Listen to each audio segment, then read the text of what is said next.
Okay. Yeah, you would. Do you, No. These guys all. No. That's why I wrote and said that. You know, that this is just those are the links that we use, and then yeah, I bring all the equipment. All you need is a laptop, and then yeah, call me back. Okay, bye. So did you say Theo's not feeling well? Yeah, he got a fever. Sucks. How old is he? 11 months. Huh? 11. Molars. Yeah, probably. Well, no, but he also has a cold. He's got stuff coming out of every. It's probably titled MIIS Security in Conflict. Okay.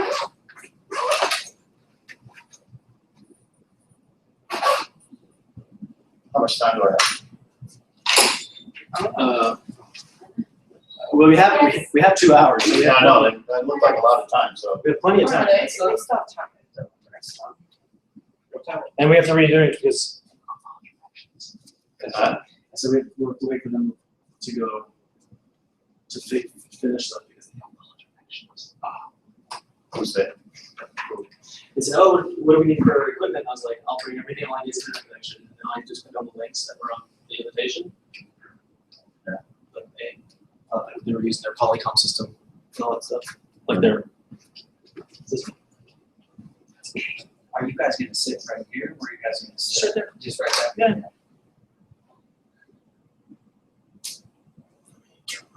Bring her off. Hey, Mike, can you talk? 1, 2, 3, 4, 5, 6. Got it? Mm-hmm. Are we modulating? Fourscore and 7 years ago, our Father brought forth to this country a new nation conceived in liberty and dedicated to the proposition that all men are created equal. Now we are engaged in a great civil war, testing whether that nation or any other nation can long endure. That's my first High public. school? That's my first public speaking course at the age of 11 during summer school, memorizing the Gettysburg Address. I had a little reel-to-reel tape recorder. I had to borrow from my mother's boss because we couldn't afford one. Different days, different places. I have the plug-in part if you want. You do? I just don't have I don't have the wire. Neither do I. Four. Don't worry about Can I interview for a second? Just because I have to do the introduction. So You can I do? just ask you? A bio thing, just a it. bio Okay, thing. all right, okay. I thought it was a police investigation. It is. It is. Child abuse. So. We understand you let your children go to the park without supervision. What kind of parent are you?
Hi, Maggie. Hey, Are you our guest presenters today? So We we're your prisoners for the next hour. It kind of looks like that, actually. Does it feel like that? Just get Garvey behind like black flag. And actually, I think if you really want to know, you could probably move that camera closer. There's a lot of wall space behind us here, just from a observational thing. Yeah. Do they need to be fastened down? Oh, we just got really loud. So we're your prisoners. Oh, weird. Yeah, see, now it's in the frame. Huh? How can the camera be in the frame of its own? looking at super. Oh, that's not what's up. Oh, that's the- Can we turn off the video? Yeah. That the one behind. That's the camera from there. Okay, I see. So you can do that, right? Okay. So the presentation's gonna be over here. What time we have planned? I'm Ashley. Ashley, right, I remember. Okay. Ashley, what's your last name? Yeah. Barry. Barry, okay.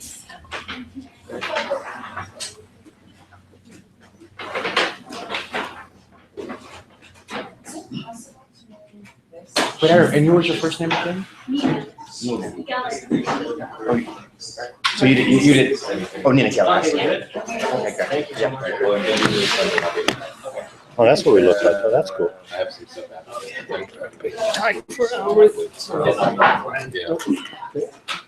I'm gonna put you in a wee bit. Well, that's pretty live. That's pretty immediate. There's not much delay there. Yeah, that's not bad. Okay. Hi, Maggie. All right. Garvey, I think whenever you're ready, we are ready. We're not starting till 6, right? We're starting now? People told me 5:30. No. You didn't read my email. 5:30 is reception. 6 is when it starts. Really? Yeah, so get up and get yourself some food. Don't you have to leave after that? You go first then. No, leave Michael first. We got He's 15 a minutes. nice, PowerPoint. What's that? Just some food. If 5:30 is reception. Okay. Because Miss people want me there at 6. You don't read 6 if you read my email. Norman, can you get on him for a second? Say again?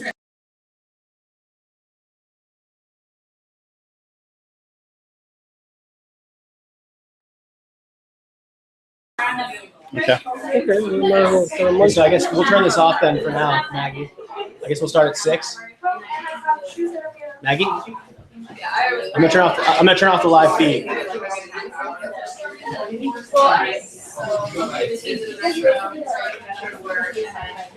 Okay. I can't really hear you that much, no.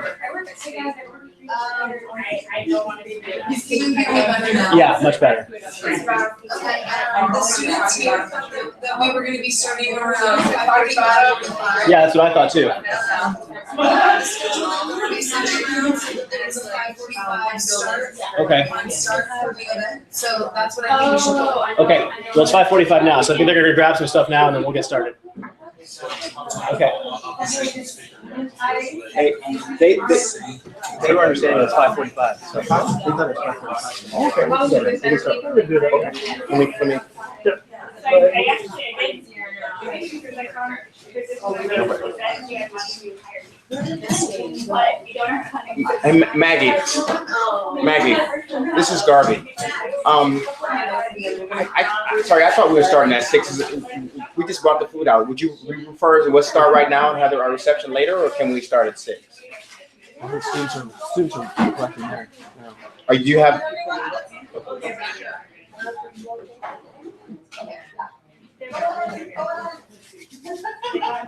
ahead and enjoy your food. The original agenda that was sent around, I think that you said, was the 5:45 start. So that's kind of what you've been looking at here. Well, if they just go, if they come and grab stuff, they can come when they want. Like Garvey, they can't see it. They can't see the other side.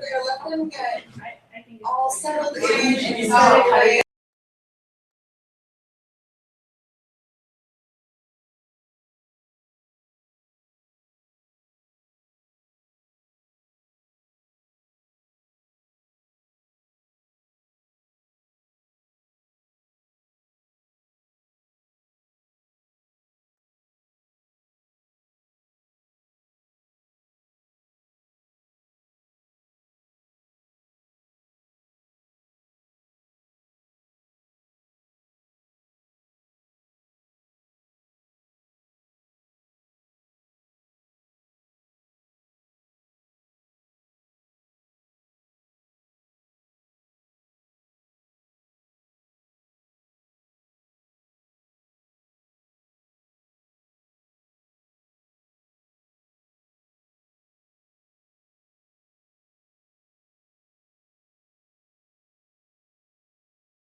For those of you joining online, following to take over, we're going to be starting in the next few minutes. Thank you.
The title of our event today is International Development, Conflict, and Post-Conflict Environments, and we have a very distinguished panel. So I'd just like to welcome those of you who are joining online and those of you who are joining at the Middlebury Institute of International Studies in Monterey.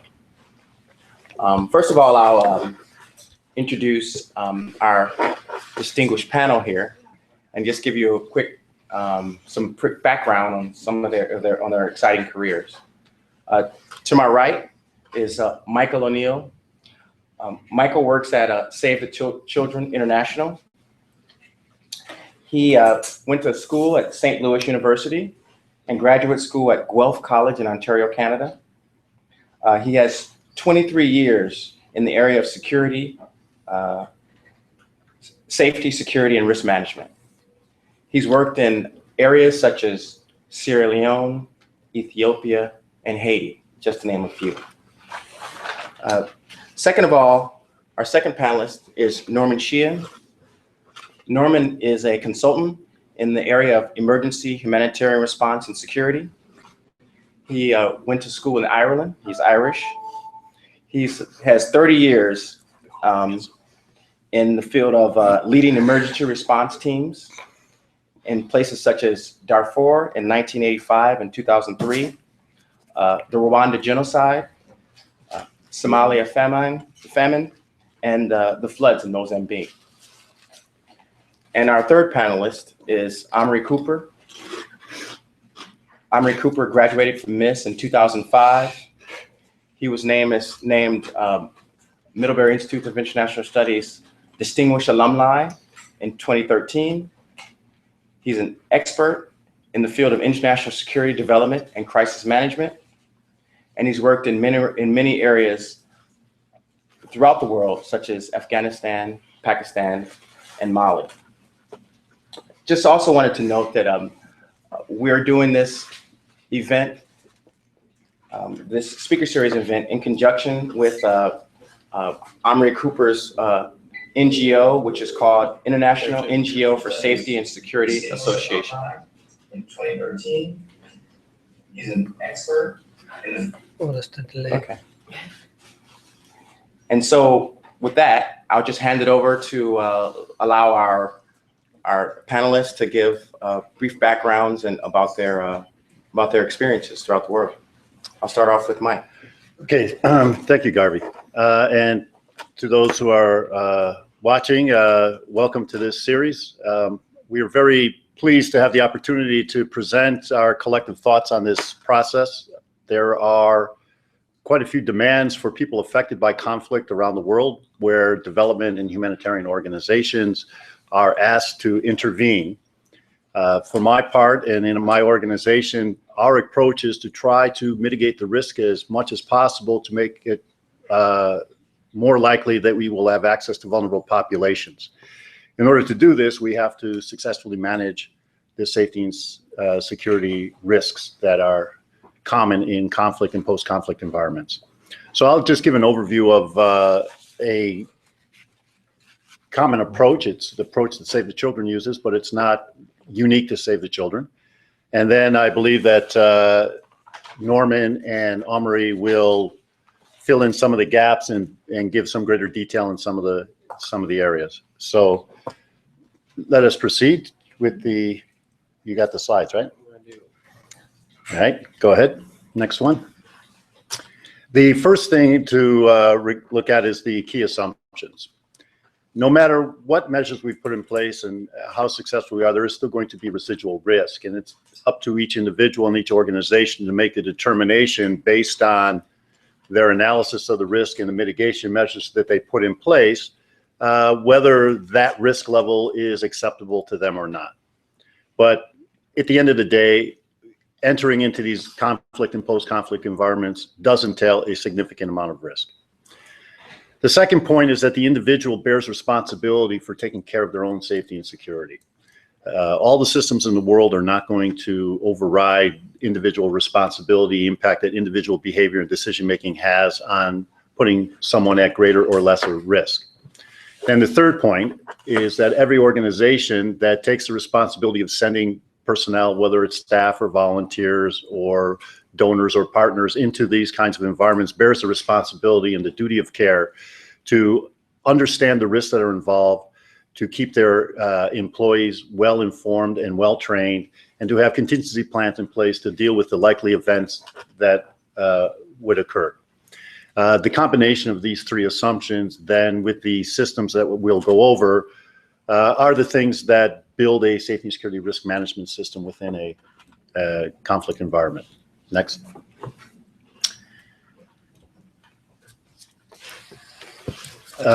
Many of you might be familiar with this graphic that shows a triangle with three key points. At the bottom left, you see protection. Protection is an approach to security management that's based on putting an obstacle between the threats, the bad things that are out there, and the things you're trying to protect, your people, your assets, your programs.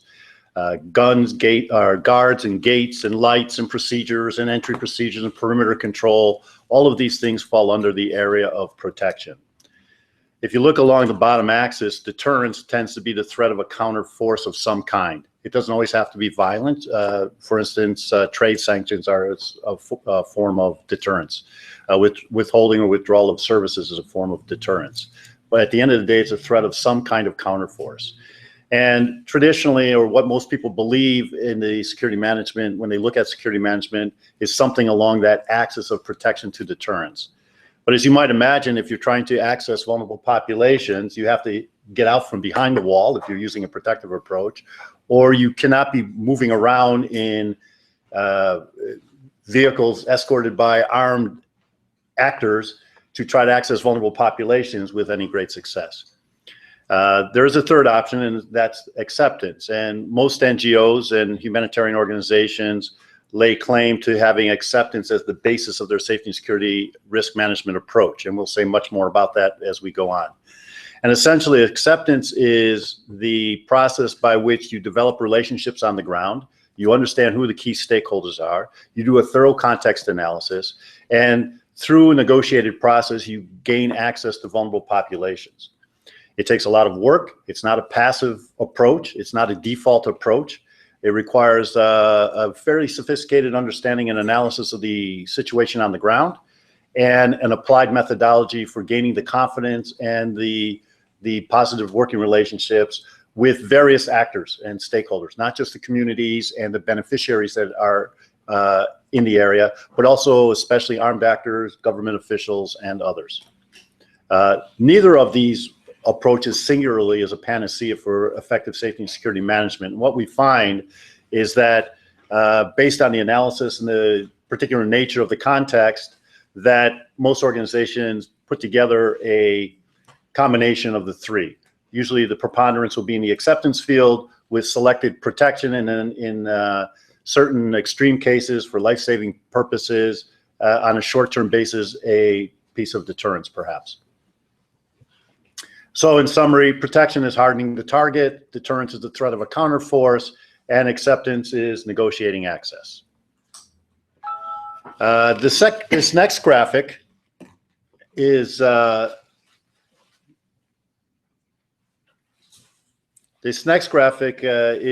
Venn diagram that shows the areas of mission, context, and threat. Mission is essentially what you as a field worker or your organization is there to do. There's a purpose for you being there, and this will have a direct impact on your vulnerability vis-a-vis whatever threats are available in this context. If you were only there to be present, then you can sit behind the walls in a very protected environment and accomplish what you set out to do. If you're there to deliver services or provide relief services to vulnerable populations, then that mission will change your vulnerability vis-a-vis the context. The context is the other circle, is the general environment. It's the climate, it's the roads, it's the infrastructure, it's what activities are gone, the political economy, health, demographics, all of that is part of your context. And a distinct part of the context are the threats. And the threats essentially are those things that can do you harm, whether it's disease or armed actors or landmines or bandits or any of those things. And where all of these things intersect is where your vulnerability is, and it's where you really need, as an organization or as an individual, to focus on putting in your mitigation measures. So once all of that's in place and you understand your context and the threat and you're clear about what your mission is, then you want to put together a more formalized approach to security management. And I'll just very briefly touch on what these are, because it's far more complex than the time we have allocated to go into much detail.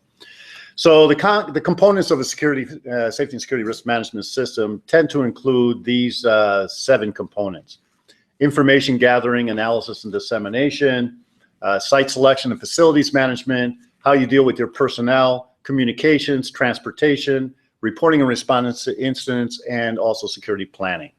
And just briefly, the principles of each are as follows. So for information gathering and analysis, the key principle is that in order to establish and maintain a clear understanding of the changing threat environment and one's expected roles and responsibilities, a means of reliably gathering, analyzing, and disseminating information is essential to effective safety and security risk management. You know, if we do a risk assessment going into a conflict or post-conflict environment, that's necessary to enter into the field. But the context doesn't remain static, nor does our operations. We get more staff, we have staff changeover, program design changes, and so we have to constantly be analyzing and sharing this information and upgrading the way we do business. So it's a very dynamic, kinetic approach to safety and security risk management. The second one is site selection and facilities management. And it's key to understand that secure facilities, first and foremost, establish physical space that offers a productive workplace for your people. You're not building prisons here. But also provides access to your partners, to beneficiaries, to government officials, while at the same time maintaining the capacity to prevent intrusion or deter attack. And that's a balance that has to be struck. And what that looks like in one environment might be quite different than another. In a low threat environment with maybe some years after a conflict, you might have a keypad and a receptionist that is reviewing visitors as they come in. In a more active environment where you have an explosives as a potential threat, you may have metal detectors and checking of people's bags and airlocks and things of that nature. Each one has to be designed specifically for the environment based on your analysis and what you are there to do. The next one is personnel. Essentially, staff members should be selected, orientated, supervised, and provided with the appropriate training and support in an ongoing manner to fulfill their assigned responsibilities and work effectively and safely in their respected areas of operation. Again, in a way, form follows function here. What people are there to do, where they're supposed to do it, how they're supposed to do it will have a direct impact on their vulnerability vis-a-vis the context and the potential threats. And with understanding who people are by their education, their language facility, their ability to communicate in various cultural contexts, their skill sets in negotiation and problem solving, all of these things are key in how we deploy and support our staff in the field. And again, it's an ongoing process that we use to try to optimize the placement of our staff and to guide their behavior, because individual behavior, as we mentioned before in acceptance, could have an impact on how your organization and your operations are perceived and could be the difference of whether you are given access or denied access. Next is communication. And in this case, communications are essential. It needs to be coordinated and effective. It has to be internal and external. And we're not talking only about technology here. Technology is important, having multiple forms of communicating, sat phones, cell phones, landlines, radios. If you look now at the situation in Nepal where there's a vulnerability to the cellular network there, we're bringing in alternative communications equipment in the event that there's an aftershock that's going to take down the cell network or interrupt local communications. But in addition to the technology, there's need to be procedures in place by which messages are developed, delivered, and confirmed to have been received, both in an external and external audience. And this has to be done under the prevailing conditions under which you're working. If it's a conflict, then you have to be sensitive of how armed actors might perceive the way you're communicating. Driving around an area where you have non-state actors in possession of a satellite phone might actually put you at a higher level of vulnerability, and that's a judgment call that you have to make and measure that against what other your communication needs might be. Transportation, here we're talking about land transportation in the operational area.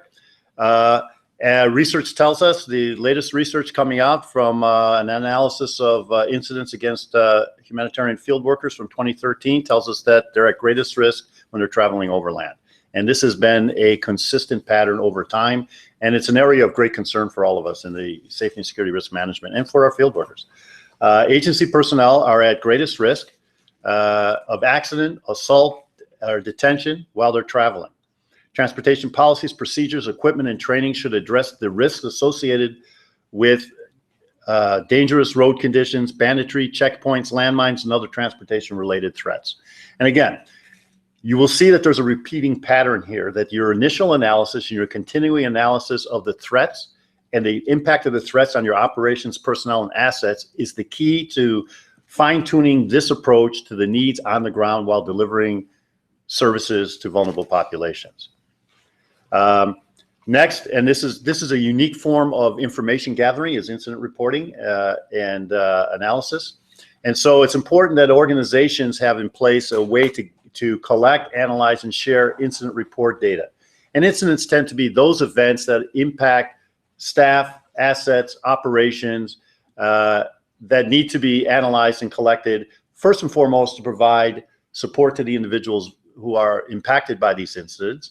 Second of all is to be able to allocate resources in a smart way to offset the vulnerabilities that these incidents point to. It could alter the way we do training. It could alter the way we do hiring. So all of these things can be done through analysis of patterns and trends and types of incidents that we have. So without this, a reliable database on which to analyze, then we're in a way blinding ourselves to contemporary realities on the ground. And finally, we have security planning. And security planning is really the compendium of all these things I just talked about, and is putting it in one reference document so that as new people come in, we can do proper induction and orientation, that we are clear about roles and responsibilities, we're clear about protocols and standard operating procedures, and we're clear about our contingency plans for those things that we can reasonably assume are likely to occur in a conflict or post-conflict environment. So just to summarize here, for acceptance, just to recall, it's a relationship with your stakeholders. So that means you have to know who your stakeholders are. So that's your stakeholder analysis, and your strategy for approaching your stakeholders, either directly or indirectly, is one of the key functions in getting started in a response in a conflict or post-conflict environment. The second thing is understanding how your organization is being perceived by others, and how this might affect their behavior toward you and your staff and your operations. How you design your projects, you know, are they meeting people's needs? Are there people who are getting and people who are not getting? And if the people who are not getting benefits from your project, how are they disposed to your organization? Are they going to obstruct perhaps? Are they going to interfere? Are they going to give you access? This needs to be clearly understood from the outset. I think we've seen recently in Nepal where, you know, people affected by the earthquake who have been left, they feel, on the outside looking in, have taken it upon themselves to attack some of the convoys and try to steal some of the relief materials for themselves that they see driving by in these trucks going to the regional headquarters. And they're saying, what about us?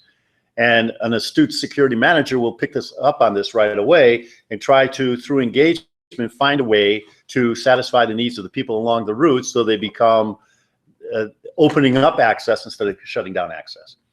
The next point here is the being attuned to humanitarian principles and using this to guide our staff behavior. That is, you know, at the end of the day, behavior has to be done in a way that earns respect and shows respect for cultural norms and practices, for the dignity of the human being, and adhering to the humanitarian practices. Stakeholders, as I mentioned, include beneficiaries, partners, local authorities, host governments, power brokers, donors, armed actors on the ground, and others depending on who's in the area. Our profile for an organization, or perceptions of your are determined by your mission and values and what you project on your global website, and what people understand to be what it is you stand for, how you design and deliver your programs, your adherence to principles, the cultural appropriateness of the behavior of your staff, and how you affiliated, either through your identified with donors, through your branding and co-branding, and how people see you aligned within the context that you're operating in. And in order to ground, so that we're not being unfairly affiliated with certain entities that people might feel have a negative interest in their welfare, we have to remain independent. So we endeavor not to act as instruments of any government foreign policy. And this has to be clear to our donors, especially bilateral government donors. We need to remain impartial. That means that the services and the aid that we provide is provided regardless of race, creed, or nationality of the recipients, without adverse distinction of any kind, and is based on need and need alone. And neutrality is that we do not pick sides in a conflict or a post-conflict environment. It's not up to us to make a determination of who is right and wrong. What we know is this: conflict causes suffering. Our objective is to relieve that suffering. And while there are others in the background who, distinct from our operations, who may be working on resolving the conflict or trying to mitigate the negative actions that are going on by other actors, ours is to negotiate access to vulnerable populations in order to try and relieve suffering. So I'll leave it at that for now, and pass it over to Norman. Thank you. Michael has painted us a broad stroke in terms of security approach in conflict situations, and I may challenge him on one or two little aspects about how we approach that, but this is why we have such a healthy relationship here. Good afternoon, good evening to those who are on the screen or around here. I'm very, very happy to be here and to be in such an esteemed audience. When we look at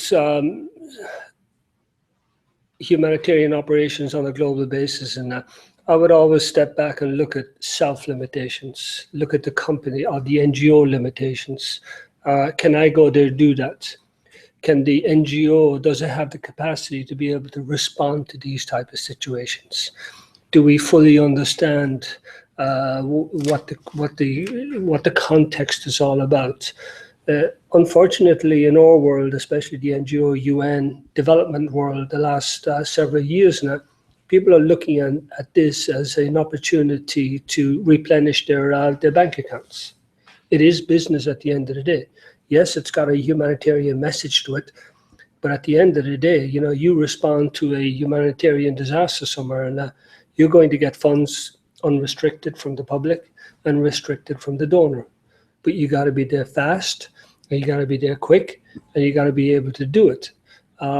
Quite a few of our colleagues will run around there, plant flags, and say, yeah, we're covering the needs of this particular population in this area. But the capacity is far behind, and it's not catching up. And yet the people that we're there to serve are actually don't get served at all. So they don't get the shelter, they don't get the protection, they don't get the food, they don't get the medical, and so on and so on. These are these fast onset humanitarian disasters that we see more and more. Nepal is a perfect example about that. You've got the slow response from the government, supposedly, slow response from the NGO community, supposedly, poor communications, poor transport, poor infrastructure. It goes on and on. At the end of the day, these are emergency situations that take anything from a few hours to a few days to a few months to you name it to resolve. When we did the response to Somalia in the 90s, and it took several months for us to get enough food supplies in the food supply chain to actually reduce the famine levels in that country. Now, while we were working there, we had to, and I'm going to touch on a lot of stuff that Michael has touched on about. Yes, we are. We look at the triangle, and we're all about acceptance, but we've got to negotiate that acceptance. Who do we negotiate that with? Mm-hmm. If there's no government in place, who's the guy or the girl with the biggest gun? And that's who you're talking to. That's the reality of the ground. So we're talking with warlords, we're talking with clans, we're talking with tribal members, you name it. You're running the gambit of all of that. Who in the organization has the ability to be able to do that negotiation? I'll just digress for a moment, and quite often we listen to NPR at home, and I've got two girls, a 9 and a 7-year-old, and every now and then, a couple of years ago, they were talking about Charles Johnson being in the Hague court, the ICC court. Charles Taylor. Charles Taylor, sorry, did I say Johnson? No, yeah. Prince Johnson was his deputy. That's right. Charles Taylor, anyway, I just happened to say, oh yeah, I met with him and I worked with him in Liberia so many years ago, and I might have said that 2 or 3 times about different people. And one of my daughters said, Dad, how come you know people who are in jail all the time? But the reality is that, that's who we're dealing with quite often. And that you're sitting across the table from somebody who has committed serious crimes of genocide. You go to Rwanda in 94, 95, and the same thing in that we all respond to the Goma situation, and that a lot of these people were pushed across the border, and but a lot of people that were pushing them and controlling them were actually people who took active part in the genocide. We talk about neutrality. We would love to be neutral. And this is where I would, challenge a little bit in terms of, take South Sudan for an example. If we go into South Sudan and we provide services, be it medical, be it camp management, food, shelter, education, you name it, right?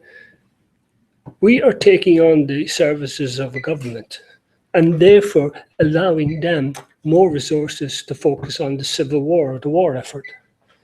So I would always challenge that from a personal point of view and from an organization point of view. We are never truly neutral, in my opinion. There are different takes on that, and I'm always happy to have a conversation on that. How you doing with my Irish accent out there? Can you hear me? Yes, can you hear Okay. us? Yeah. Yes, okay, sorry, our Polycom keeps giving us problems, but we're getting most of it between one screen or the Okay. other, so. Look, when we look at gaining acceptance, right? Gaining acceptance has taken on a new term the last several years. You've all heard of hearts and minds from the military. Same thing. They've gotten down to, there's an advantage to us in terms of providing these services and provincial reconstruction teams and you name it. But now it encroaches on the humanitarian world. So somebody in a uniform delivering humanitarian aid. It's a blurring of the lines there. For those who are receiving it, they don't care where they get it. But for us, from a neutrality point of view, there's an issue here. And again, I'll go back. We can all rush in and we can all deliver aid in that. And I go back to when Michael and I were in Iraq in 2003, 2004. My organization set up an operation in Nasiriyah. And then the coalition forces were coming in and they said, the Italians said, we're going to set up a hospital here and we're going to start treating the local folk. We started pushing back by saying, there are 3 local hospitals already established there that have been here for, 40, 50, 60 years now. If you set up something that's going to treat local folk and you're going to be gone here in a year and a half, 2 years and now, what have you left behind? Where's the sustainability in all of this? And these are, all of the things that we have to consider. These are realities on the ground in terms of people wanting to plant their flag and saying, yeah, we can do all of this, they can't do it. Or people coming in and say, yeah, we're going to set up another service here, when it's a duplication of a service that's already there, but it leaves nothing behind. And that's why, when we look at these situations, and again, from my point of view, I would always question, all right, how do we enable our international staff and our local staff to do their work, but leave something sustainable behind? Okay, from a security point of view, you'll always hear this in terms of, you security folks stop us from doing our work. We kind of flip the coin and we say, no, we're here to help you, enable you to get into these areas in a safe way, carry out your work, and make it something that's sustainable and lasting. And look, at the end of the day, if you're in a response mode or in a relief mode, you and your team get in trouble and you take some casualties, and the program stops. The organization from the headquarters point of view is going to say, pull them out. It's too dangerous. So this is why we would put an awful lot of emphasis on working with the program teams, the response teams, and looking at how we're going to approach the different challenges and figure out a way between us about how we're going to be able to get in there, do our job, do it effectively, and make the biggest impact that we can. Any disagreement from my colleagues here, I'm happy to take the criticism anytime. It's not like we haven't heard it before. Exactly. Yeah.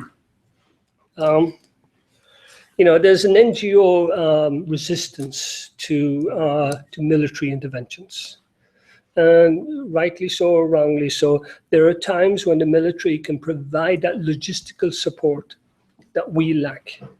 And we've got to be able to understand our own lack of resources and be able to draw upon those.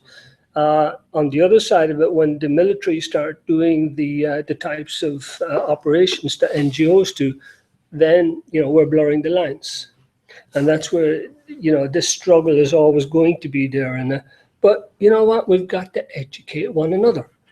It's no point in us criticizing the military guys over there and them talking about what do these NGOs do.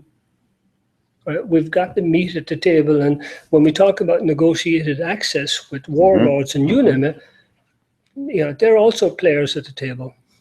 Fellow NGOs, the UN, and you name it. It is a competitive process in terms of who's going to do what where. And like I said, traditionally, it's always been first one to plant the flag or put the logo on the door and say, we're providing the services here.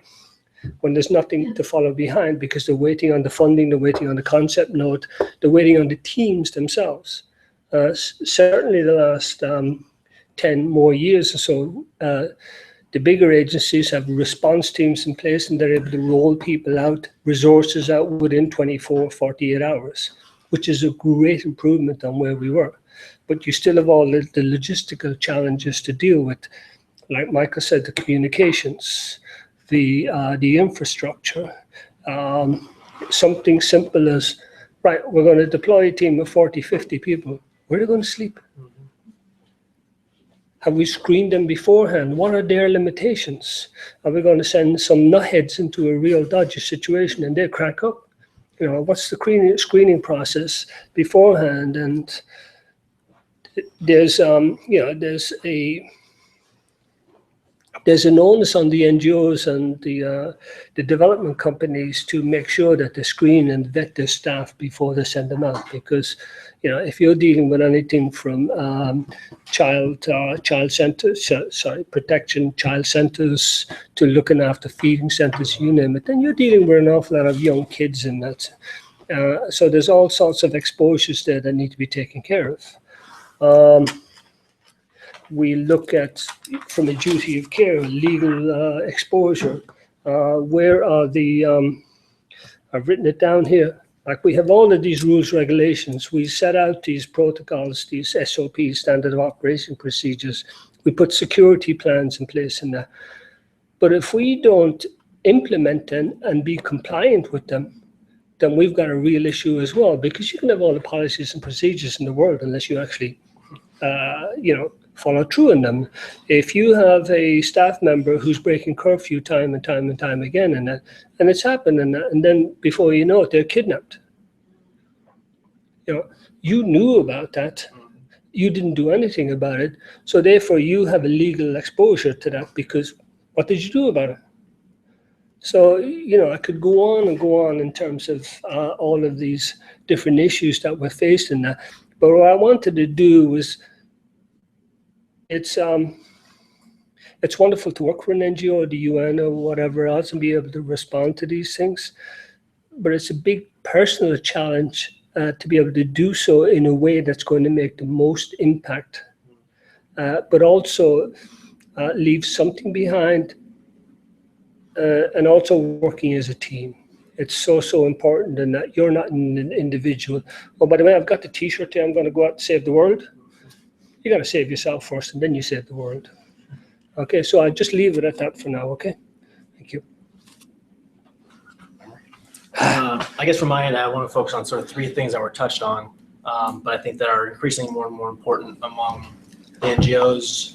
And I say NGO to talk about the for-profit and the nonprofit side, people who are responding to events. One is the issue where they're talking about blurring of lines between military and the development or aid community.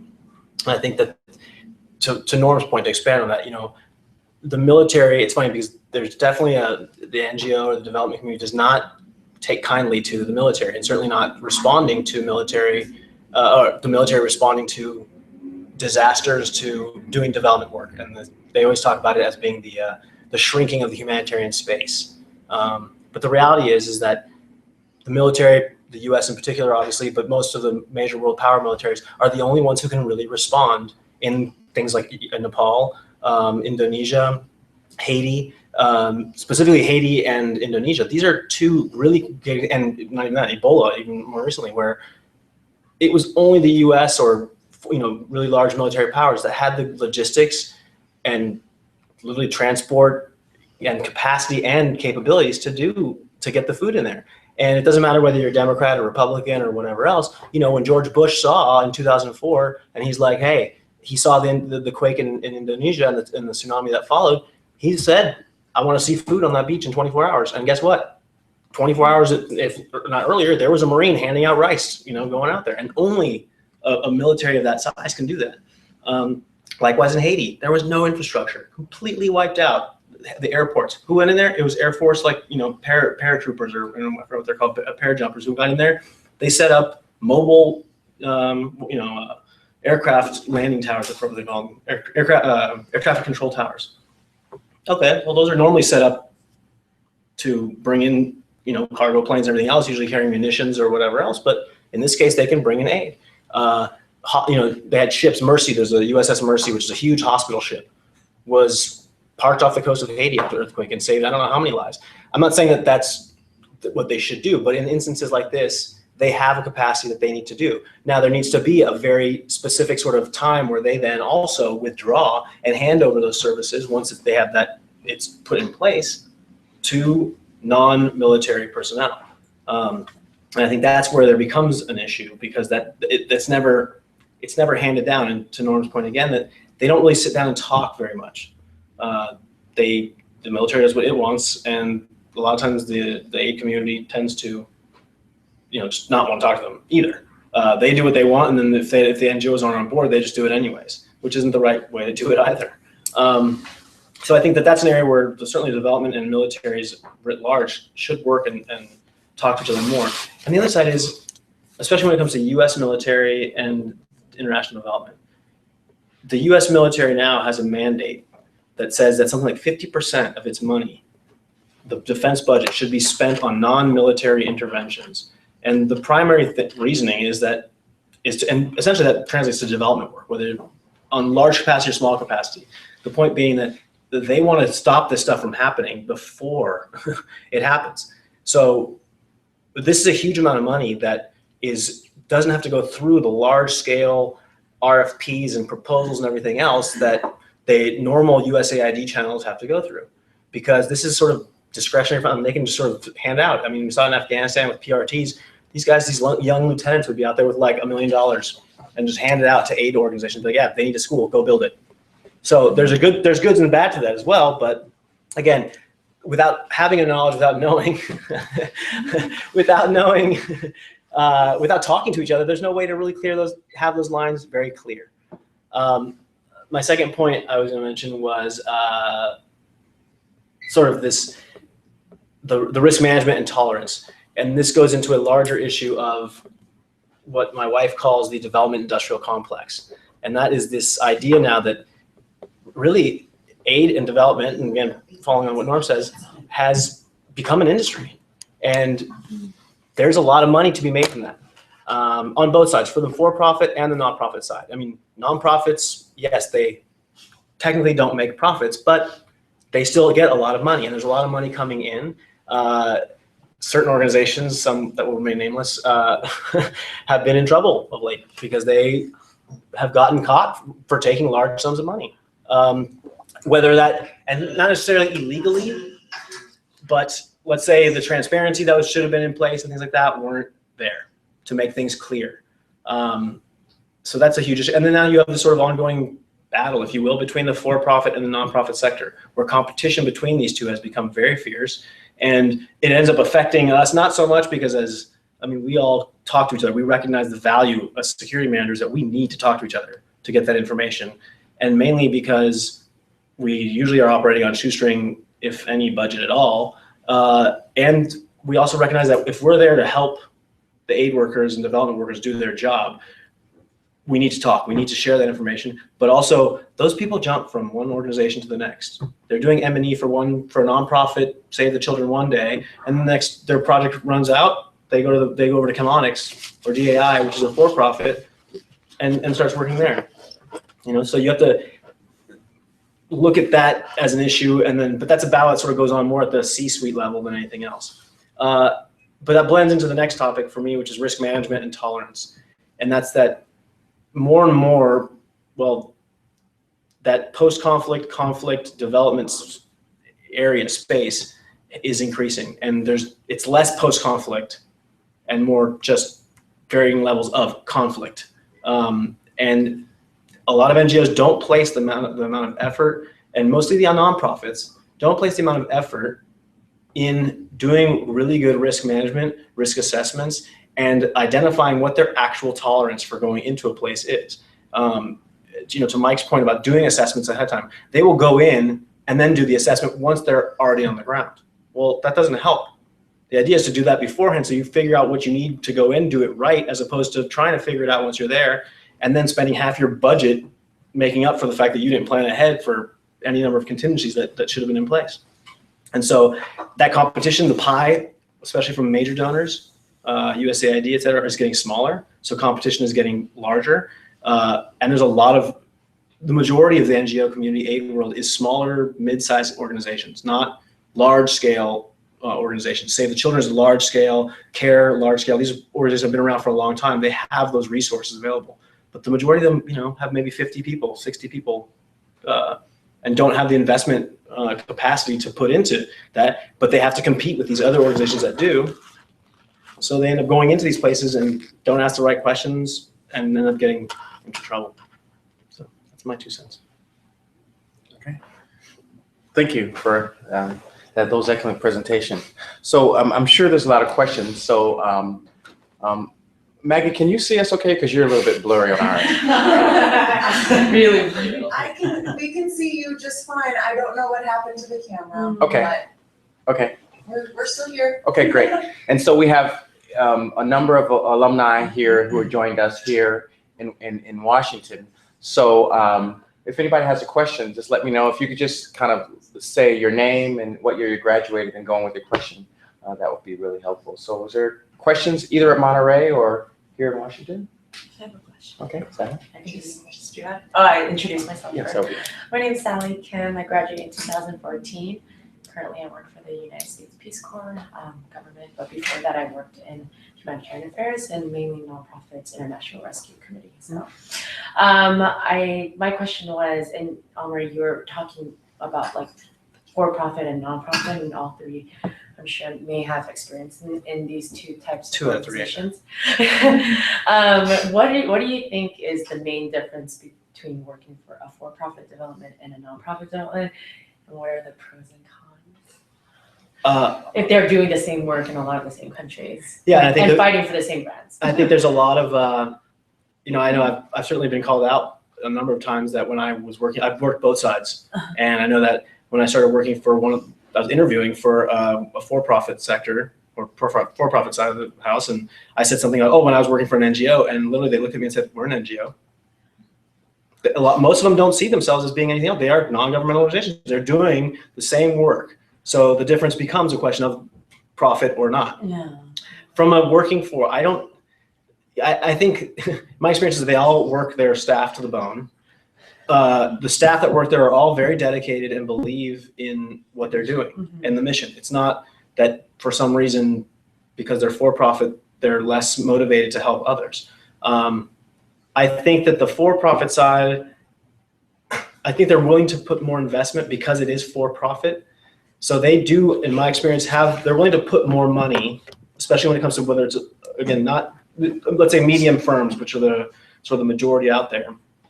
They understand that, they're making, it's for profit. So they are going to take calculated risk over others. It doesn't mean that they don't make mistakes, but they have more, my experience, they have more tendency to get security managers to do a proper risk assessment because it has to be worth their money to go into a place. It's not always the case. Mike, I'm not sure if you're glaring at me or agreeing with Just watching. they're not, they have to make a calculated risk because it's their money that's going in there.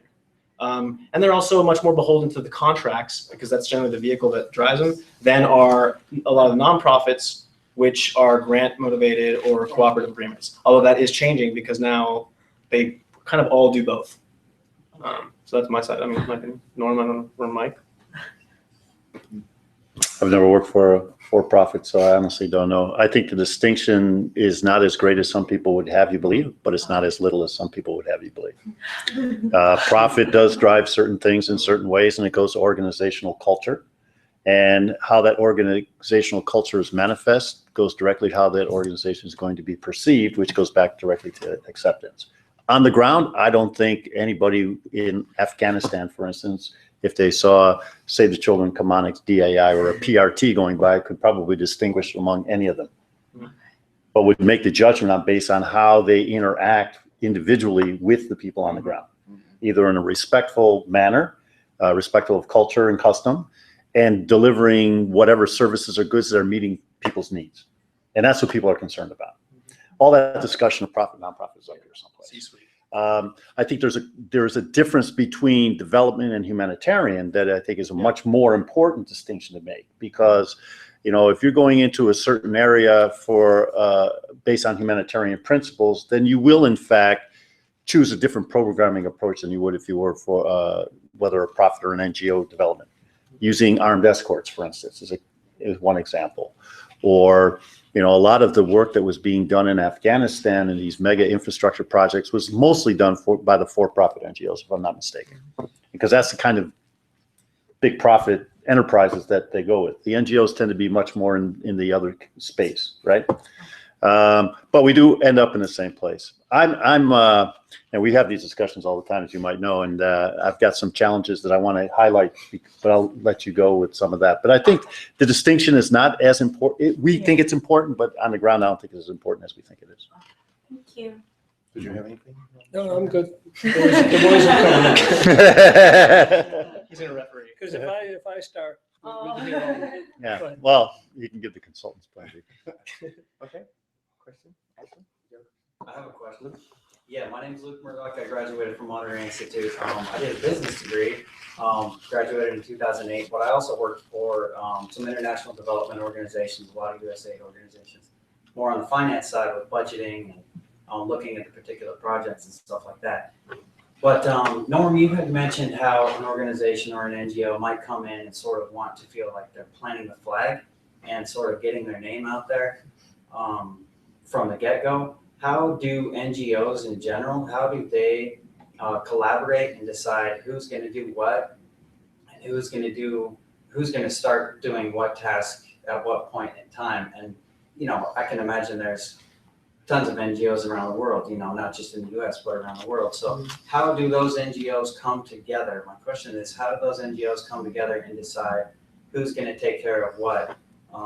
Because I feel like most of them are going to want to get their name out there, plant the flag, and if they do that, that means they'll probably win the next contract if they're a for-profit organization. So there's a certain incentive for them to want to be there first, I guess. So how do they collaborate? There are mechanisms in place, formal and informal, right? The UN have been trying for quite a number of years now to develop what they call a cluster system.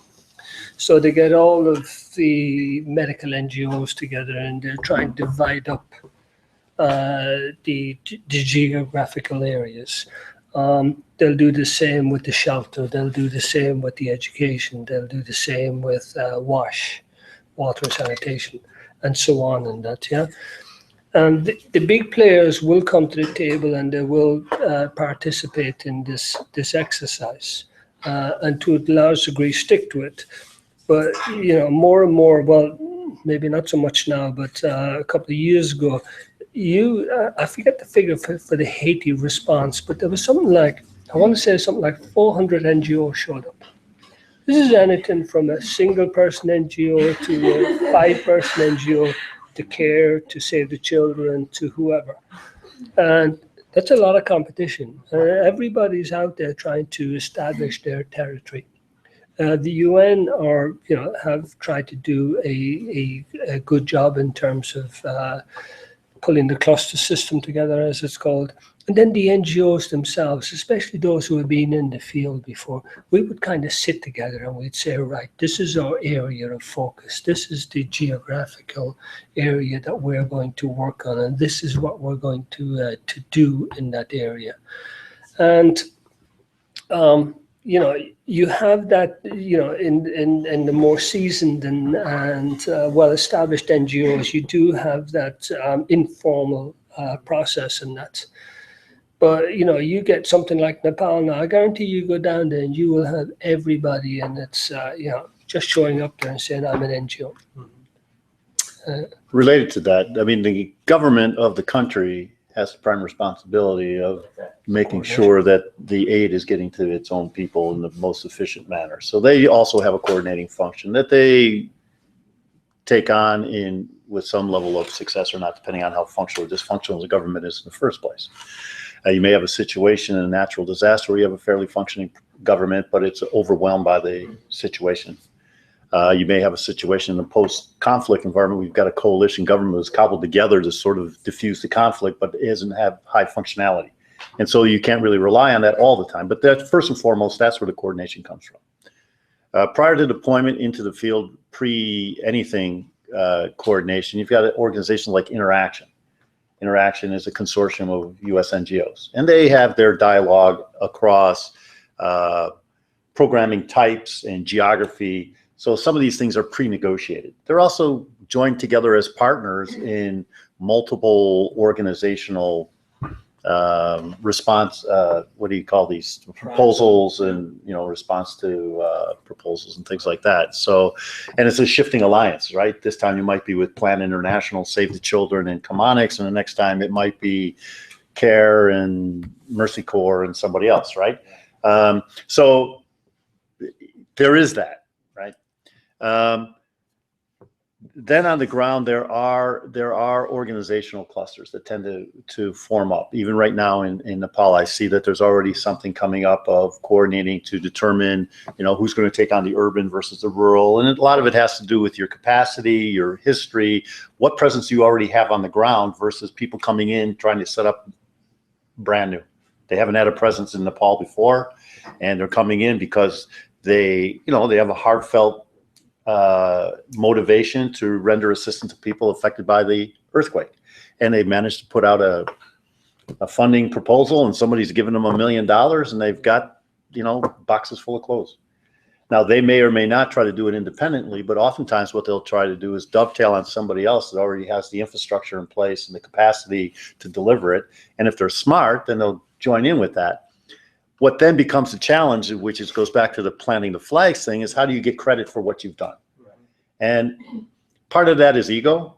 I mean, at the end of the day, who gets credit for it should not be the question, right? Was suffering relieved? That should be the question. Who gets credit for it should be neither here nor there. The reality is, and we are talking about reality here, is this goes to your next donor conversation and goes to your reputation. And this is how you build your bank, as it were, whether you're profit or nonprofit, right? You need to have operating capital to be able to respond to the next one and build your internal capacity, so you're not always coming from scratch every time. And so there's a bit of that jockeying for position and aligning and realigning that goes on constantly. And I don't know if there's a resolution. In reality, the way it should be is the government should be guiding all of this. They should be allocating, saying, all right, you guys go here, you guys go here, you guys go here, you guys do this, you guys do this, you guys do this. That rarely happens that way. It rarely happens that way. In reality, we rarely listen to them because it's a weak government or a corrupt government. But also, sorry, Amaury. Also, I mean, so I go back to Iraq, Mike, in 2003. I mean, so we were going into Iraq where there was no functioning government. Mm-hmm. There's a military commander. And through the Humanitarian Assistance Center, they did try some level of coordination. Mm-hmm. But it's like herding cats. It's a hard thing to do when you have all these NGOs who have got all of their own different approaches. They're all different personalities. They're different mandates in that. You can talk to us and you can convert us as you would like to wish all you want in that. But as soon as we're out the door, oh, you see that road that you said we were going to do? We're going to go that road. Mm. And that's the reality again on the ground. Sorry. To your point, I think you said something that's about, and it's the difference between humanitarian and internet or development. Where if you look at humanitarian is technically it should be a short-term duration. It is to provide relief in the immediate aftermath. Let's say from event to 3 months. 3 months. That's usually considered the norm, is 3 months. After which point, ideally, your government is back and functioning to some degree, and things are back, and they've at least done a good assessment, so they know, hey, look, this is the things that we have to work on and fix to make sure that the water's running, electricity, et cetera. But it's that planting the flags that people get in there, because usually, I'd say there's only a few true diehard humanitarian organizations whose only objective is humanitarian relief. They go in, Mm-hmm. they do the 3 months, and then they leave. They know that they hang on. Most aren't like that. Most are, they double, which, it's forward thinking. It's the notion that, look, they go in there, and they know how to do relief, but they also know how to, that schools or digging wells, they might do that immediately for the relief, but that's a long-term project as well. So they're setting themselves up for that long-term contract. And by getting in there, planting the flag, they set themselves up to say, hey, we're here. right now. We can do, we already dug 50 wells. Well, if you want us to dig 500 more, it's easy. Now it's going to take us 5 years or whatever to do that. So we can do that.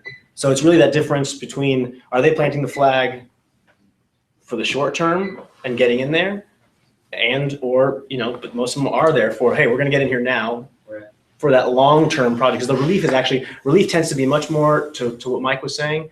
It's more on their bank account. There is relief funds that go in and governments give money, but a lot of it comes out of their own, at least initially, out of their own pocket.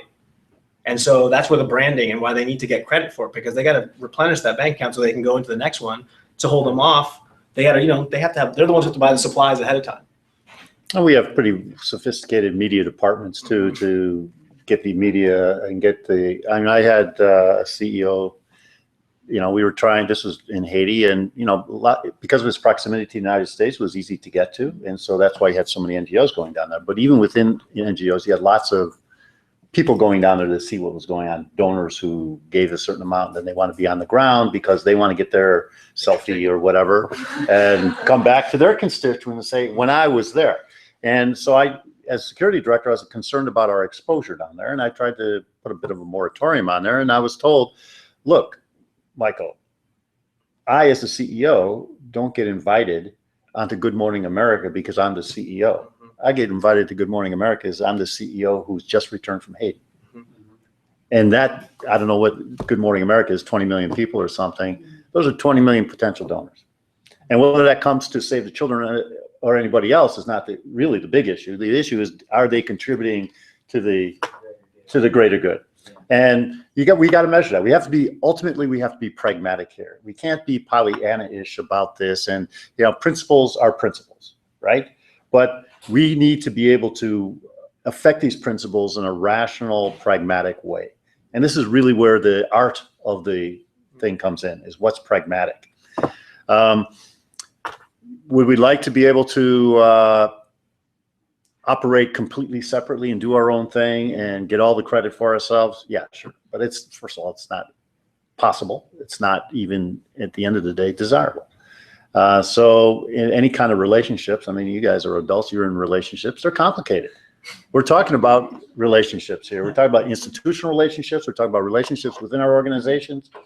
And I always come down to this idea, and Norman is absolutely right. We talk about stakeholder analysis. When the military is on the ground, whoever's military is, they are a stakeholder. And it's incumbent upon us to engage them. I have a different take on the difference between engaging in the military in a place like Haiti or Nepal or Pakistan or Indonesia, where the military is in a non-combat function.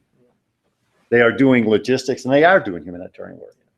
But when you have troops on the ground who are active in combat, and then they're handing out relief materials to people who are helping them gather intelligence, that is not humanitarian.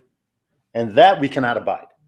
There's a big difference between somebody going and setting up a distribution in Haiti after a tsunami or an earthquake and somebody using relief assistance to prime the pump for gathering intelligence or rewarding people Polio for. vaccinations? Yeah, I'd be remiss if I didn't talk about this, right? Before Osama bin Laden compound was attacked, there was a fake immunization campaign that was perpetrated by the CIA. And they were trying to get blood samples of children inside the compound that they had a pretty good idea that because of other intelligence that bin Laden might be there.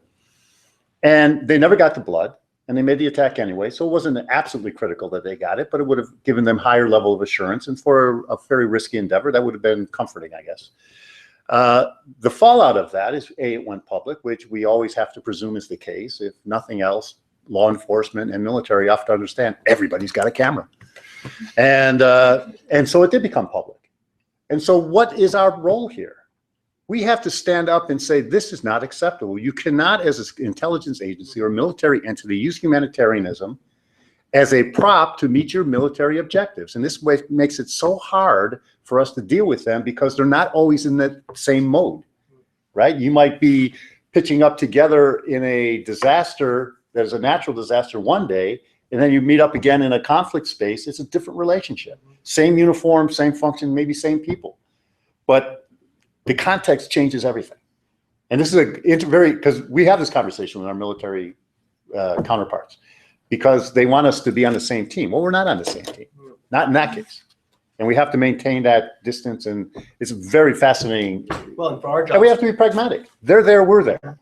As are in Afghanistan, you got the US military, you got other coalition military, you got the Taliban, you got the Afghan forces, you got the for-profits, you got the non-profits, you got local NGOs. private security. Yeah, you got private security company, and everybody's like running around and trying to do it. And you got a government there that is just doesn't have the capacity to coordinate all of this stuff.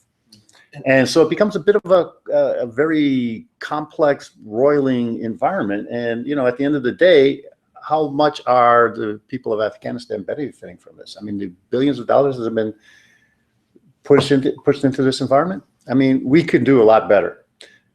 But I want us to focus on the security risk management piece of this, because when we don't meet people's needs, it makes all of us more vulnerable. Look at Baltimore. Baltimore is about not meeting people's needs. At the end of the day, people's needs are not being met. And this causes friction and it causes insecurity. And it's the same thing for us in the international realm, right? Our programs and how we design and deliver our programs have to meet people's needs in a principled way. And that's the hallmark of our security. It's not a guarantee and it's not a panacea, but without it, all the walls and all the guns are not going to change and make us more secure. We've got to do that first. And Mike, to the point I was making about also the polio thing. Thank you very much. Mike for president. Mike O'Neill for president. No, I think to the point though about security though is because it is that problem. And that there is a somewhat, it's a very sickening in a way, codependent relationship that everybody has, especially when they're operating in conflict zones with actors on the ground from a military perspective or otherwise, because we, on the one side, are dependent for them on some level for in a certain capacity for security. Whether you directly use aid worker or the military hospitals, or in Iraq, it was a very big issue that, you know, aid organizations that were operating outside of the green zone would go to military hospitals, and there's always a relationship that you can go talk to them, and they'll, you know, they're not going to let you die on the, you know, and they might be the helicopter that gets you out of a place if you get injured or anything like that. So on the one side, we're dependent on them, but when those governments or agencies or whatever also, in the case of Pakistan and Osama bin Laden, they also put us at risk, not only in Pakistan and maybe even Afghanistan, but all over the world. We're seeing the aftermath of this, the downplay in Nigeria. I mean, everywhere where they're saying they're attacking polio, and Pakistan's the worst case, but they're attacking people who are trying to eradicate polio because they're like, you're here to, and some of it has gone so past inflated in so many right and wrong ways. But at the end of the day, they're like, you're an aid worker, you said polio, they used polio to kill Osama bin Laden, you're a CIA agent. It's already hard enough to sort of lose that perception. Yeah, that's from the beginning. And then they went in and like just said, we're going to reinforce it so badly that it's been never, ever going to go away practically. So it's a tough situation to be in because you are dependent on them in many respects, but you have to keep a certain amount of distance. Could you reboot my presentation? Yeah. Because there are some challenges there that some people are hinting at that I do have some overview on that might clarify some of them. Well, I'm people. even in that, I want to make sure that. Other questions from other? Yeah, questions from Monterey. Maggie or Eric, do you guys have any questions on your side? We can't see them, we can't hear them. Are they stuck? Yeah, it's frozen. Oh yeah, they're not moving. Okay, you got anybody questions here? Well, I think Aaron's gonna try to, kind of call back, Aaron? Yeah. Okay. Okay, well, Amaury, do you have that presentation? Amaury has the presentation. Yeah, so one of the challenges, the cultural clash, right? So oftentimes the aid organizations tend to be Western oriented, Western funded, and we're going to areas that are of different social and cultural orientations, whether it's Central Asia or Africa or Southeast Asia or something like this. And so we have to, I mean, if we're honest with ourselves, we have to understand ourselves, being self-aware, and what are the values that we bring to bear. In fact, those who would say that even humanitarian principles in and of themselves are Western-based values. And we have to own that. We have to own that. Aid can be seen as a cultural intrusion. That it's based on those values, the things it's trying to build onto are Western accepted indicators of progress or development or something of that nature. Girls' education is a classic example. Here you've got a group in Nigeria called Boko Haram, which says Western education is forbidden. And you want to go in there with a girls' education program. It's not a matter of saying which is right and which is wrong. It's knowing that you've got people who are armed, who are determined in an area that you want to do something that's directly opposed to their core philosophy. And if you're a security manager or a security director or a field worker, you better understand this and have a strategy for negotiating your way through that, right? Okay. Another challenge is that, again, because humanitarian can be perceived as the sheep's clothing under which the Western wolf is hiding, Mullah Omar has actually declared humanitarians as enemies of Islam. Right? And that's a pretty, that makes obviously we haven't gained acceptance from Mullah Omar. You haven't been in there yet, Mike. When you get talking to them. Some of the armed actors around have a pretty low regard for international humanitarian law. And it's not only the non-state actors. This whole thing with the CIA and the immunization program flies right in the face of international humanitarian law. But so does mass killings. So does stealing schoolgirls out of villages. So does bombing hotels and all of these things. And anytime you're targeting civilians with violence in order to promote your political agenda, this is a violation. This is clearly a violation of international humanitarian law, not treating people with dignity. The U.S. government, our own government, puts on certain conditionalities with the funds that they provide that sometimes push back against our own principles. George Bush made the statement, you're either with us or you're against us. Well, if you're living in a world of with us and you're against us, where's neutrality? Where's the space where you're neither with or against? And I agree that the consequence and the outcome of delivering aid will shift the balance one way or the other, but I don't think that is an abrogation of neutrality. I think we need to be conscious of how that shift goes. And we shouldn't be naive into thinking that when you're bringing massive amounts of goods and services into a place that's already deprived, that you're not going to shift the political calculus. Absolutely you are. Absolutely. The other thing is that we have anti-terror legislation, which has sort of put a damper on people's negotiating with core key actors in the field. Because you have to be very careful that you don't cross the line of negotiating access to providing material support, whatever that means. There's a very good Supreme Court decision. It's Holder versus the HLP, the Humanitarian Law Practice. Look it up online. The language is very accessible and it makes a clear distinction. The Humanitarian Law Practice was teaching humanitarian law to the LTTE, which is the Tamil Tigers, who was a proscribed group post-conflict, but they were still a proscribed group. And they were found to be in violation of the Patriot Act, essentially, because that training was seen as material support, even though the topic was humanitarian law. But in the messaging at the end of the piece written by Chief Justice Roberts, it clearly states that this does not override the ability and the permission of organizations to negotiate access. That negotiating access is in fact not violating. Another challenge is the politicization of relief and development. Before you go on, Michael, I think Norman has to leave, Oh, right? you got a board meeting. So I just wanted to say thank you very much for joining us today. And before do you have any closing remarks or any advice? Because we're talking to Monterey students. Any advice for students who want to get involved in the field? It's a wonderful career to get into, but go in there with your eyes wide open. You're not going to save the world, but you can make a positive difference. Do it for the best reasons. Take care of yourself while doing so, but always remember that what you do is that you're always trying to do yourself out of a job. Leave something behind.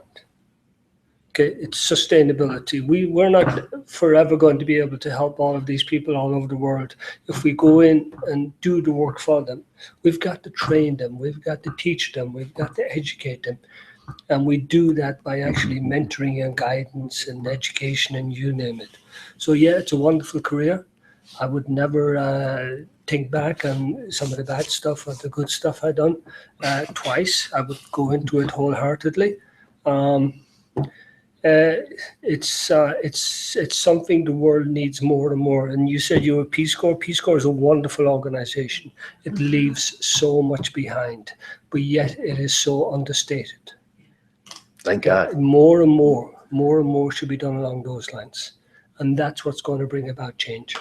Thank you all. Thank you. You know, do a good job, buddy. All right, thank you. All right.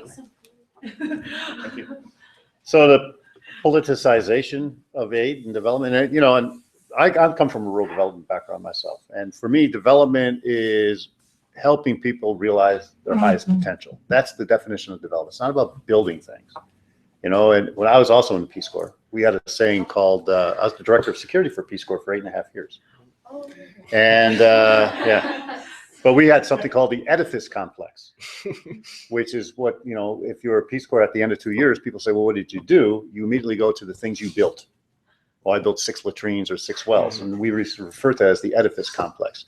And if you look at the PRTs and their burn rate thing, they were clearly enamored with the edifice complex and calling it development. And building stuff may contribute, but it is not in and of itself development. So let me get that clear. Okay, so the politicization of aid, co-branding, right? A lot of times, if you get money from a donor, they want you to put their brand on the goods and services, your vehicles or whatever. The problem with that, especially when you're dealing with bilateral aid from governments, is governments make foreign policy decisions that may be perceived on the ground as quite negative to the very people you're delivering aid to. A classic example was in Nepal, where we were working and we received U.S. government assistance and then had to brand with the USA from the American people, shaking hands, cut off hands, by the way. And then the U.S. government declared the Maoists a terrorist organization, and the ambassador in Kathmandu was very aggressive in this. And we're going around with co-branding with the U.S. government branding in Maoist territory. You can see the impact on the security and our inability, therefore, to access populations that we otherwise would have had access to. And just by taking the sticker off the car doesn't make you unbranded, because it's already, the perception's already been created. And so we're constantly tussling with the U.S. government about the relative merits of branding versus not branding. But it's enshrined in congressional legislation, so there's not a whole lot of flexibility there, unless you can make the case on a security basis. And I think, I mean, there's story after case after case of this where, and it's on a case-by-case basis, where there is legitimate reasons for not doing that and that for not branding, and you have to make that case and you have to get waivers, and it's like basically like by default all RFPs come out with a branding component. You have to put from the American people. And on my side, I understand why. I mean, it's branding. They want to show there is a certain level of goodwill. Planting the flag. Yeah, well, planting the flag, but it's also, look, here's this bag of rice. Please don't blow us up. You know, that's the larger scale thing. But at the same time, if you're building schools or any number of various things where you want to build a school and you put a big thing on there that says a gift from the American people, well, guess what? Chances are that the school will never be used because parents aren't going to send their kids there because they're afraid that their kids are going to die. Or a girls' school, things like that, or it's being, it just never gets used because or it gets burned down to the ground for that same reason. So it's almost completely defeats the purpose of what they did to begin with, which was to set up schools, where if it really is a gift to the American people, then just give it to them. I do understand the marketing and branding, but it does become a security thing when you are operating in those environments, and it becomes tough to, they want, and we're also competing against other governments too for resources and things like that.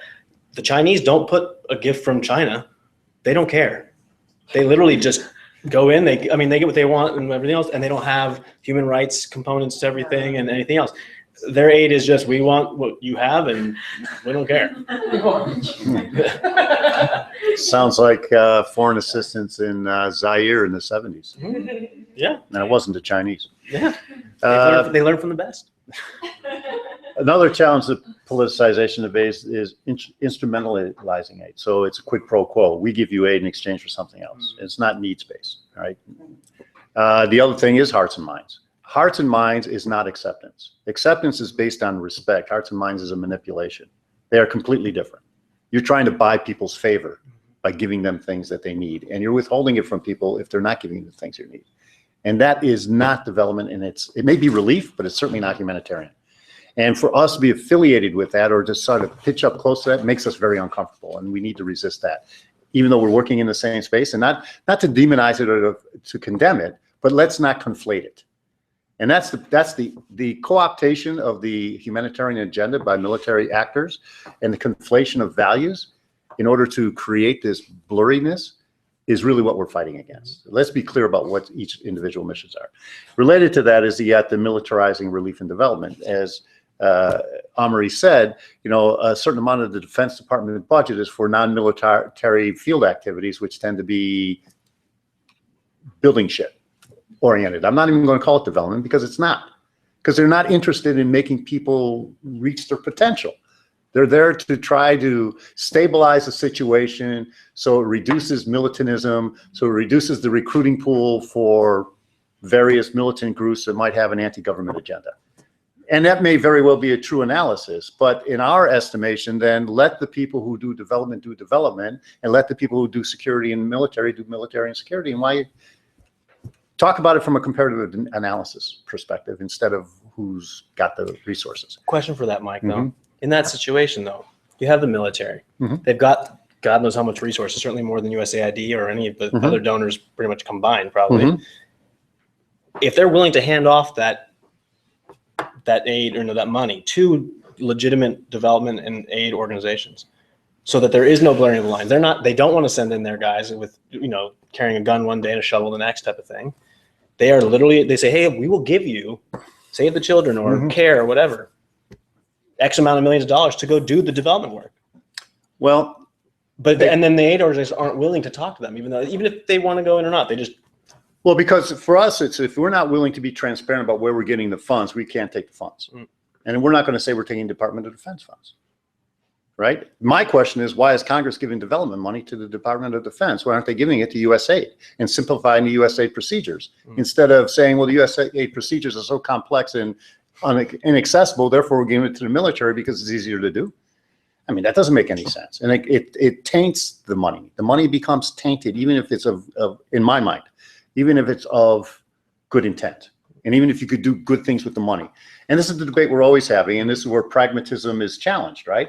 If you take money from extractive industry to help communities affected by the negative environmental impact of extracting oil or coal or something like that, and you're the NGO doing it, are you in a way enabling the extractive industries and allowing them not to be held accountable for the degradation that they're doing? I mean, these are big philosophical debates that all of us have to sort of engage in if you're in there. Do you guys, if you're familiar with 3D, you know what 3D is? It's not a printer, by the way. Yeah, it is a printer, but it's also something else. Not the dimension. It's a three-legged stool of defense, development, and diplomacy, right? Yeah. But it's led by defense. And my challenge is, why isn't it led by development? I mean, you could just as easily make that Or calculation. diplomacy. Or diplomacy. But the fact is, we see everything through a security lens in the United States post 9/11. And it gets us into a lot of trouble. When I came back from the Ebola response, when I got to the UK, I was screened. I was screened by their health department. When I got back here, I was screened by TSA. And I asked the TSA agent, is this covered by doctor-patient confidentiality? Because he was asking me sensitive medical questions. And he said, but I'm not a doctor. And I said, exactly my point. Why are you asking me these questions? Why isn't it somebody from CDC or a medical person? Because we've positioned ourselves to look at everything through a defense lens and a security lens. Because look at the news, look at our media. Everything is security and insecurity. And you'd be hard pressed to determine that crime rates in the United States are the lowest they've been in 40 years. Every indicator is pointing in an opposite direction. Yes, we're scared shitless because of the imagery that's being projected toward us. And our policies, look at you get people letting their kids go to the park or being held by social services for putting their kids at risk. Risk of what? Show me the threat. You know, I mean, we're in the security profession and we're trying to be reasonable and pragmatic about how we approach these things. And where's the analysis that's driving the decision making? And that's really what's missing. And it's either by dictum or legislation that is done in under pressure of post 9/11, which is not really the best environment for legislation, really. And a lot of it needs to be fine tuned.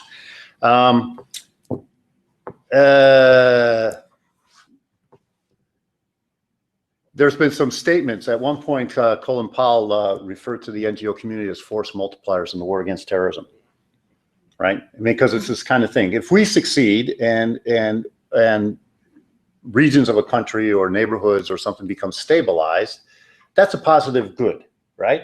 If there's a sitting government that others are supporting, that's a plus for that government. If there's an anti-government force in there, what they're trying to do is create destabilization to undermine the legitimacy of the government. So if we succeed, we, in a way, are working at cross purposes with anti-government forces. And so you can imagine when we're trying to deal with some of these anti-government forces, and we do on a very regular and direct basis, we try to downplay that piece of it and go to what is the core. Because if you have an organization that is, even though it might be a proscribed group or claim to be a terrorist organization, they may have in their mind a future ruling capacity where they want to have some political legitimacy. That desire for political legitimacy becomes your common area of negotiation, because political legitimacy is with a certain constituency, which is the same constituency you're trying to reach with your relief and humanitarian assistance. And if you can sell that idea, they might just open the way just enough for you to get in there. You're going to be monitored and very closely watched and given very close parameters. But that would be the same thing if we were providing assistance down in New Orleans for Katrina, right? I mean, I don't know if anybody was down there, but that was very constrained. I mean, there were private security companies guarding those camps, and they weren't there to keep secure the population in the camp. They were there to control the imagery that was being projected about what was happening in those camps. And that was our own government here in the United States. So you can imagine in different places, you know, and we're always serving. The main thing about acceptance, the first point of acceptance is with the government that's hosting it. We have bilateral agreements to come into the country. We sign an MOU, and we're there at the blessing and with the acceptance of the government. If we lose that, they boot us out. Mm-hmm. So even with neutrality, we're still not without political influence or influenced by political decisions. We are not apolitical. We are nonpartisan, but we are not apolitical, because there's just too many resources being moved around to be apolitical. I'll leave it at that. Thank you. Maggie, are you there? We are here. Can you hear us now? Yeah, so we just have a few more minutes, but we want to give an opportunity for you to ask any questions you have for Monterey, you or Eric, if you had any. Yeah, absolutely. I think Eric does have a question here. Hi, my name is Eric. I'm a second semester MPA IEM joint degree student. For those of you who aren't familiar, IEM is our International Education Management Program. It's relatively new here at MIS. Yes, and so I have been primarily interested in where the fields of international development and education intersect. And I heard you guys in the confusion with which screen to watch. I touched on education, and I believe it was Michael. Yes. Michael's there right now. Norman was the one that just recently left, so I think Norman mentioned it first. Well, the mention about using girls' education as an example of I'm not sure what that slide is, but as an example of like cultural clash. Mm-hmm. And considering that Save the Children does have education programs, I'm wondering how that organization then, I guess, runs their education programs by trying to avoid that clash. If that makes sense. I don't know if I articulated that question very well. And we do, and not only in Nigeria, but also in Afghanistan and other places. I mean, the first thing we do is we have to analyze who are the key actors, and can we build alliances with those who are less vehement about this, and try to create a buffer. The other thing we have to be very mindful of is not that we put these girls in danger. Mm-hmm. You know, we also have a principle called do no harm. And if by participating in our programs, girls are going to have acid thrown in their face on the way home from school, then we need to be very careful about what we're purporting, because, you know, our understanding of the risk might be better developed than what the girls have. But we want to make them have choice. We want to do it in a discreet way. You know, education doesn't always involve a school building. And there are a lot of programs that are done in houses and parlors and under trees and in open spaces that are flexible, less structured, so that they're more difficult to identify and deconstruct by those who have opposite points of view. And, you know, you do it in a scheduling way that is not so predictable. You do it subterranean. It's almost all done by national, local staff. So you're not bringing the attention of the foreigner moving and operating in the area. And you have to be constantly listening and keeping your antenna up for those who would make disparaging remarks or comments in a public forum, or, you know, neighbors who might tell you, you know, this guy's been hanging around and asking questions about your school program, to know that you need to shift your gears a little bit and be mindful of all of that. The key is not to say that this is our principle, this is our core, we don't care, who cares, we're going to go in there, we're going to do it. And then at the end of the day, our staff either get attacked or the girls get attacked or the school gets burned down or something like that. And that's just a naive way of approaching it. We've got to really understand that this is a complex world. And there are times where we have to keep our eye on the big picture. And maybe today is not the day that we do girls' education. Today is maybe the day we do child health, or we do maternal and child health. And we build a confidence and a reputation and a understanding with all the various actors in the place, and build a level of trust and relationship that may allow us to ease into this over time. Thanks. Amaury? Thank you. No, I think I completely agree. I think there's a certain, I don't want to say naivete, that's not the right word. Idealism is probably better, that especially young people going into development have about the development sector. And it is just what you said, though. It's that, hey, we're going to know there needs to be human rights. There needs to be women's rights. And it's not to say that the end goal isn't that, but you also have to compare it with what you said, like the cultural idea of, well, if they're this step closer, and are you trying to implement your own value systems on their cultural norms?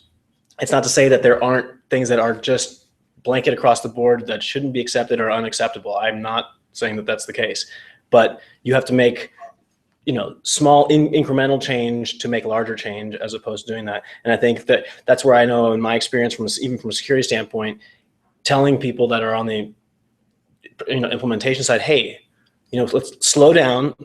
You don't need to, do you need to be there tomorrow? You don't need to be there tomorrow, or even a week from now, or a month. But let's do this slowly, you know, and right. And then you can stay. And then in the long term, you won't just be there for a day. You'll be there for a year or 2 or 10, whatever it is. And that's where that, I think, yeah, the idealism sometimes overshadows, or the idealism implements this idea of immediate change versus long-term change. And, you know. Yeah, I mean, for us, I mean, working for Save the Children is a kind of an easy gig in a way, because children are not a controversial element, right? And so at the end of the day, when you need to make a decision, the questions you ask are, what's in the best interest of children today, and what's in the best interest of children for their future? And if you focus on, and you can say that about any constituent, right? Mm-hmm. If you focus on those two things, the rest, there tends to find clarity in that. So it's not about the organization. It's not about really safety and security at the end of the day. It's about what's the best thing for, in our case, of children. And how do we achieve this through a thoughtful, strategic, creative, innovative, sustainable way? And safety and security is one of the components around that. And as you know, I'm the director of global safety and security, but I come from a rural development and relief background also. And so, you know, if you look at, you go to Facebook and you move the cursor around of who's the core person that everybody's communicating with? You ever do that? It's kind of, the node. The node here is the constituent, right? And we shouldn't forget that. We can pull the cursor around for certain things and have discussions. Right now we pulled the node and it's over on safety and security, and it looks like safety and security is at the center. But the reality, that's not true. We got to push the cursor back and put the node back where it belongs. And then we kind of fade into the periphery with lines connected indirectly to the node. And that's really the way it is. That's really the reality on the ground. So we're coming up on 7:30, which is the time that we're going to end. I want to say thank you very much, Amaury, for helping organize this, or being the primary organizer of this, and Michael, for joining us and sharing your expertise and all your experiences. Eric and Maggie, thanks for joining us at Monterey. We really appreciate you guys joining us. And thank you so much. This has been really wonderful. I should say this will be available also. I'll do some editing to kind of make it cleaner, but this will also be available for everybody here to watch and for people back at Monterey to watch as well. Probably in the next few weeks. So. And for more information on NGO safety and security, go to www.ingossa.ngo. No, Not org? No, it's INSSA. And also I want to say INSSA.ngo. thanks to the Oh, alumni INSSA.ngo. That's what we got. for joining us. We got it. www.inssa.ngo. Yeah, Thank you. That's it. And more importantly, I want to say thank you to Aaron for Yeah, helping thank us you, organize this and dealing with our technical difficulties. Aaron just told me before that he got a prestigious internship and will be leaving us soon, going over to GAO. And just, he's been great working with us and accommodating us for all these events. So I want to say thank you very much, Aaron. Thank you. Okay, any comments? No? Thanks a lot, guys. Appreciate it. Thank you. Yeah. Bye.